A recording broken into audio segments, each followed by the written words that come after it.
What's good, YouTube? It's your boy YPD Walls, and I'm gonna show you how to influence free agency trades in Mycareer. Now, when you influence these trades, you want to go into team and influence FA, which is be free agency. As you can see, it'll bring up the available free agents. And what you will do, you see I have all positions up, and I also have how many players remaining, meaning how many players you can basically scout that will be on the free agency after the year's up.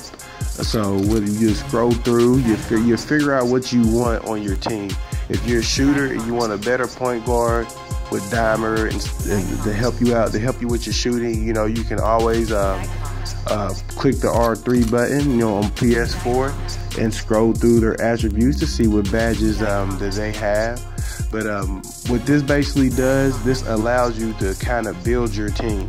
Now, I'm not saying that you're going to get both players. As you can see, I'm scrolling through Vault's stuff, you know, looking at his badges to see what kind of badges he's got, which I wasn't going to pick him no way, but I was really looking for a point guard.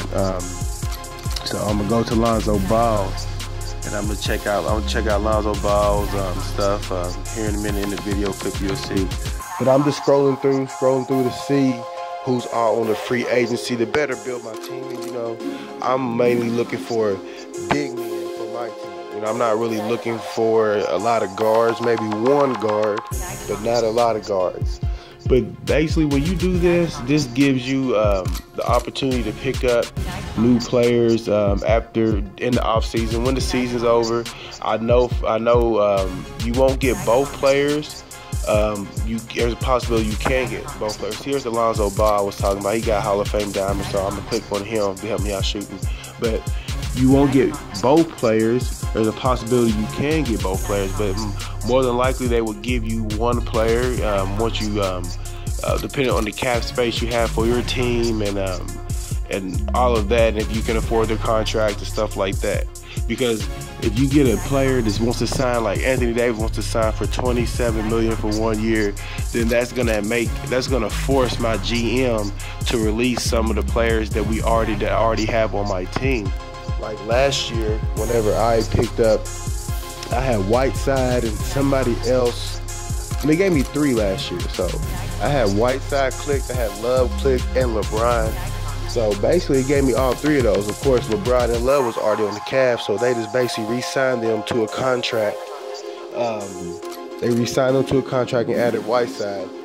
And a lot of people left my team, like J.R. Smith left, which he really wasn't doing anything anyway, and Shumpert left, and a number of other players left as well. But this is the free agency right here. This is where you go to you know, select who you want to play, who you want on your team. So you really don't have to. I know a lot of people probably thought that you may have to switch teams to play with a good player. Well, not a good player, but a player that you wanted to play with. When in all actuality, you never have to really switch teams. You just have to scout them throughout the whole year on the available free agents. And if everything turns out right between, I guess, the player contract and the cap space on your team and your GM, then that's the player that they will get.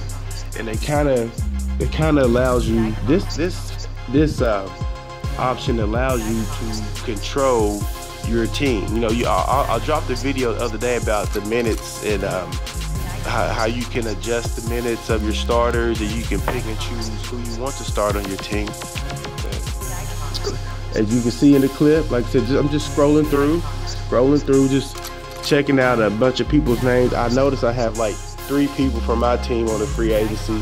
So, and another thing, I don't know if the free agency works before, I guess, the trade deadline's over. I know after 10 games you can request a trade, but I don't know when the trade deadline officially ends. So it could work before the deadline arrives. It could work that way. You could possibly get somebody. I'm not saying you can't, but I know for sure when the season is over, then you will most definitely be able to get somebody. But this is YPD Walls, back with some more content for you about the free agency, and I'll have more content to you soon. Thanks for watching.